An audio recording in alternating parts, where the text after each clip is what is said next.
ठीक है भैया। दूसरी चीज़ ये है, इस समय हम लोगों का बवाल चल रहा है, हम लोग कहीं टोल नहीं दे रहे हैं। मैं रविंदर मिश्रा हाई कोर्ट में प्रैक्टिस करता हूँ, लखनऊ, ठीक है।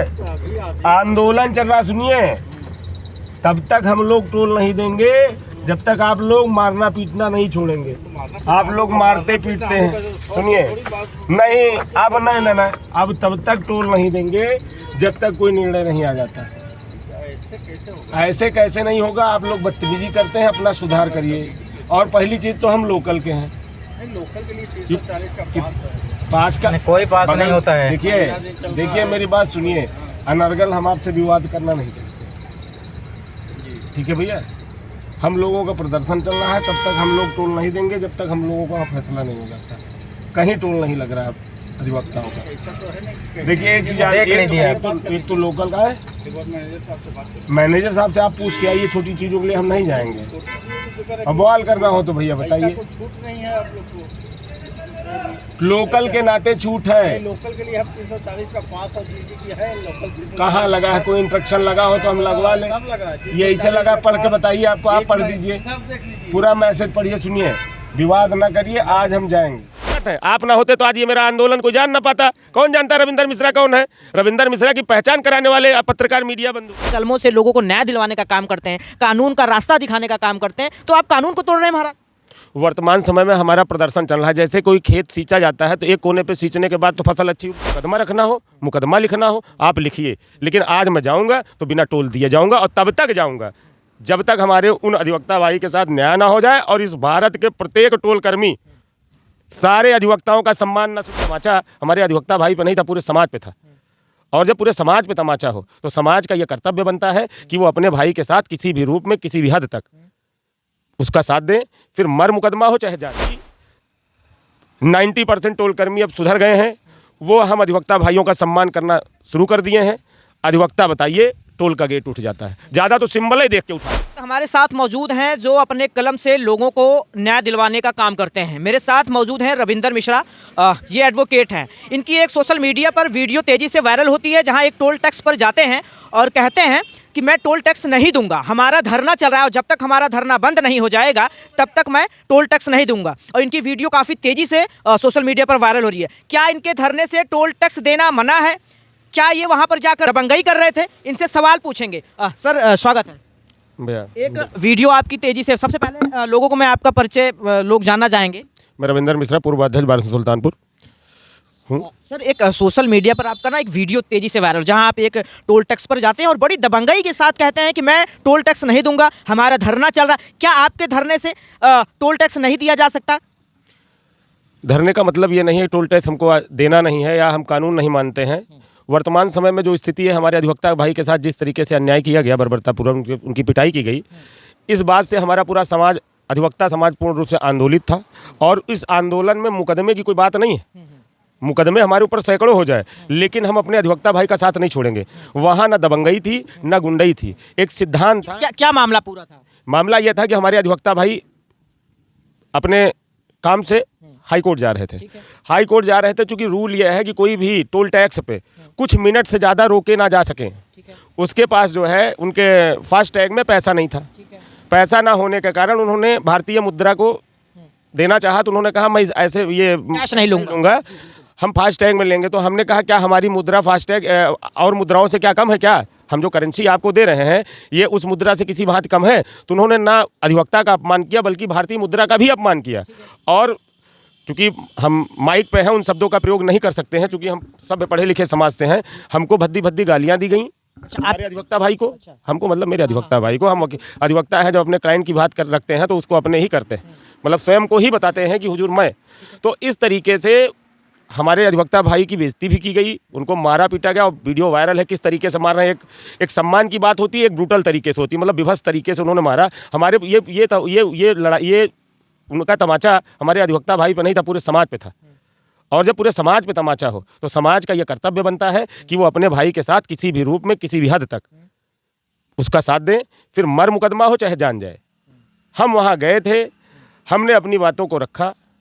टोल कर्मी में कहा भैया ऐसा कोई सर्कुलर, हम कहा सर्कुलर हो या ना हो, आपको मुकदमा रखना हो, मुकदमा लिखना हो, आप लिखिए। लेकिन आज मैं जाऊंगा तो बिना टोल दिए जाऊंगा, और तब तक जाऊंगा जब तक हमारे उन अधिवक्ता भाई के साथ न्याय ना हो जाए और इस भारत के प्रत्येक टोल कर्मी सारे अधिवक्ताओं का सम्मान न शुरू कर दें। हालांकि 90% टोल कर्मी अब सुधर गए हैं, वो हम अधिवक्ता भाइयों का सम्मान करना शुरू कर दिए हैं। अधिवक्ता बताइए, टोल का गेट उठ जाता है, ज़्यादा तो सिंबल ही देख के उठा लेते हैं। तो ऐसे ही हमको हमारे समाज के लिए, हमारे अधिवक्ता जो जिस समाज का है उसको अपने व्यक्ति का, अपने समाज का, अपने देश के लिए लड़ाई लड़नी चाहिए और सफलता ईश्वर देता है। तो ये जो टोल टैक्स जिनके साथ अभद्रता होती है, ये टोल टैक्स कहाँ का था? ये टोल टैक्स असरोगा टोल प्लाजा का है। तो असरोगा नहीं, असरोगा से आगे हैदरगढ़ का जो 12 आपकी वीडियो वायरल हो रही है वो कहाँ का था? वो हमारा कोयरीपुर का है। तो मैं आपसे ये जानना चाहूँगा, जैसे किसी टोल टैक्स पर विवाद होता है, जो लोग उनसे कृत्य करते हैं, तो क्या विवाद होने के बाद क्या और भी टोलों को वही सजा आप देंगे? हर टोल पर आप नहीं जैसे आप वहाँ से गुजर रहे हैं तो उस टोल पर आपको बहस करनी थी, तो हर टोल पर आप जाएंगे तो हर टोल पर आपको बहस करना पड़ेगा। आप एक अपनी कलमों से लोगों को न्याय दिलवाने का काम करते हैं, कानून का रास्ता दिखाने का काम करते हैं, तो आप कानून को तोड़ रहे हैं महाराज। वर्तमान समय में हमारा प्रदर्शन चल रहा है। जैसे कोई खेत सींचा जाता है तो एक कोने पे सींचने के बाद तो फसल अच्छी उगती नहीं है, इसी तरीके से पूरे भारत के टोलों को ये महसूस होना चाहिए कि अधिवक्ताओं की असली ताकत क्या है। मेन मुद्दा आपका यहाँ है कि लोगों को पता होना चाहिए। आप दहशत जमा रहे हैं। दहशत नहीं जमा रहे हैं, उनको कानून का एक संदेश देना चाह रहे हैं। आज की डेट में क्या होता है, अधिवक्ता समाज को लोग फसल समझ रखे हैं, जहाँ जैसे हो काट ले। तो ये एक ही टोल की बात नहीं है, आए दिन टोल कर्मी बदतमीजी हमारे साथ ही नहीं, सिविलियन के साथ बदतमीजी, कई सिविलियन हमारे साथ है, हमारे साथ अधिवक्ता समाज ही नहीं है। तो इसके लिए तो कानून भी है, कानूनी तरीके से ये काम लिया जा सकता है, ना कि किसी को रोप दिखाकर। हमारे साथ आज पत्रकार बंधु भी हैं, क्या आप हमारे साथ नहीं हैं? इस प्रकरण में हम पूछना चाहते हैं, आप हमारे साथ नहीं हैं? हम गलत का साथ बिल्कुल नहीं देंगे। हम गलत है? मैं नहीं कह सकता आपको। अगर आप नहीं कह सकते तो हमको कोई गलत कह ही नहीं सकता, क्योंकि हम अपने भाई के साथ हैं और इतिहास गवाह है। भाई चाहे अच्छा हो चाहे बुरा हो, ये तो हमारा राम राज्य रहा है, आप देख लीजिए। कुल मिला के आप सीधी बात करिए, कहना क्या चाहते हैं? कहना यही चाहते हैं, हम किसी भी परिस्थितियों में अपने भाई के साथ रहेंगे, चाहे अच्छा हो चाहे बुरा हो, मुकदमा लिखा जाए उसकी कोई चिंता नहीं, अधिवक्ता है, लड़ेंगे और बराबर ऐसा काम करते रहेंगे। मुझे एक चीज़ और समझ में नहीं आ रही है, चाहे अच्छा हो चाहे बुरा, क्या बुरा हो, अगर बुरा होंगे तो आप साथ देंगे? भाई ऐसा है कि वकालत पेशे में हमारा है, हम जिसका साथ देते हैं उसको अच्छे मान को देते हैं, बुरा तो पत्रकार बंधु बनाते हैं। क्या कुल मिला के आप हम लोगों से चिढ़ है? नहीं चिढ़ नहीं, आप तो हमारे चौथे स्तंभ हैं, आप हमारी ताकत हैं। आप ना होते तो आज ये मेरा आंदोलन कोई जान ना पाता। कौन जानता रविंदर मिश्रा कौन है? रविंदर मिश्रा की पहचान कराने वाले पत्रकार मीडिया बंधु हैं। हमारी ताकत आप हैं और आपका बराबर सहयोग रहा है इस आंदोलन में। अच्छा, एक सरकार एक नियम लागू कर रही है, उस पर क्या कहना चाहेंगे आप? सुना मैंने भी है, यूजीसी का नियम। ये नियम वही है कि जो संपन्न है उसको विपन्न बनाओ और जो विपन्न है वो संपन्न हो ही नहीं सकता। यूजीसी काला कानून इस तरीके का कानून है जैसे राम राज्य में भगवान श्री राम का राज्याभिषेक होने वाला था, लेकिन उसी में कैकेयी जी आ गई, उन्होंने 2 वरदान ले लिए। मुकदमा हो जाएगा आपके ऊपर? मुकदमा फिर बताया, सत्य के लिए मुकदमे की कोई चिंता नहीं। उसी तरीके से बीजेपी को वरदान मिला, हमारे यशस्वी प्रधानमंत्री जी अब शब्दावली का उपयोग नहीं करेंगे। बड़ी बात बोल रहे हैं आप। हाँ, समझने वालों को इशारा काफी है। उन्होंने एक यूजीसी कानून बनाया और हम लोगों पे थोप दिया। अच्छा, इस कानून में लोगों पर क्या फर्क पड़ने वाला है? लोगों पे फर्क यही पड़ने वाला है कि कोई भी व्यक्ति, चाहे टीचर हो चाहे बच्चा हो, अगर किसी सवर्ण ने कुछ कह दिया या ना भी कहा और वो जाके झूठे कह दिया प्रोफेसर से, ऐसा है तो प्रोफेसर वाइस चांसलर को हमको सस्पेंड कर दिया जाएगा, हमारा निष्कासन हो जाएगा, हमारी कहीं कोई सुनवाई नहीं होगी। यूजीसी इस स्तर पे इस तरीके का ना बनाए। जात विभेद कर रहा है वो कि केवल सवर्ण समाज के बच्चों के लिए ये कानून जो है काल का कानून है, वो बनाए जो पीड़ित हो, जो शोषित हो, जो वंचित हो, उनकी बातों वहाँ कही जाए। ये जो तरीका है ये बहुत दुर्भाग्यपूर्ण है। हम इसका विरोध करते हैं और चाहते हैं हमारे जितने भाई बंधु हैं, पत्रकार मीडिया, सबसे वो हमारी बातों को लोगों तक पहुँचाएं।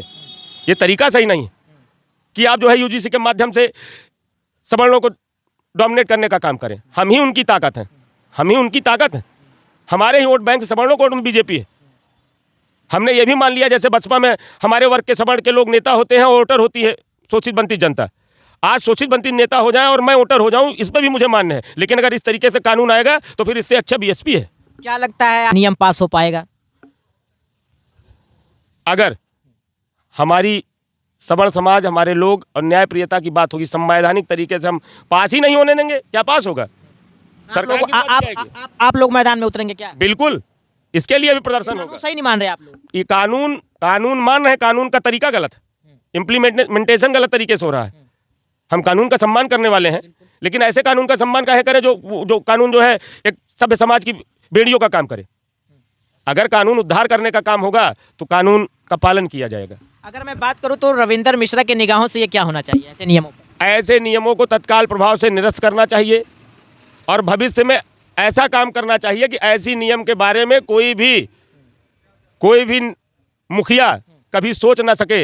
ऐसा प्रदर्शन, ऐसा आह्वान हम सबड़ भाइयों को इस सभ्य समाज के लिए करना चाहिए, ताकि हमारी आने वाली पीढ़ियां हमको उल्टा सीधा ना बोलें, हम उसकी लड़ाई लड़ें। तो ये हमारे साथ मौजूद थे रविंदर मिश्रा, इनसे काफ़ी बातचीत हुई और मैं बताया कि ये वही रविंदर मिश्रा हैं जो एक टोल टैक्स पर जाते हैं और आप देख ही रहे हैं वीडियो, काफ़ी तेज़ी से वो वायरल हो रही है।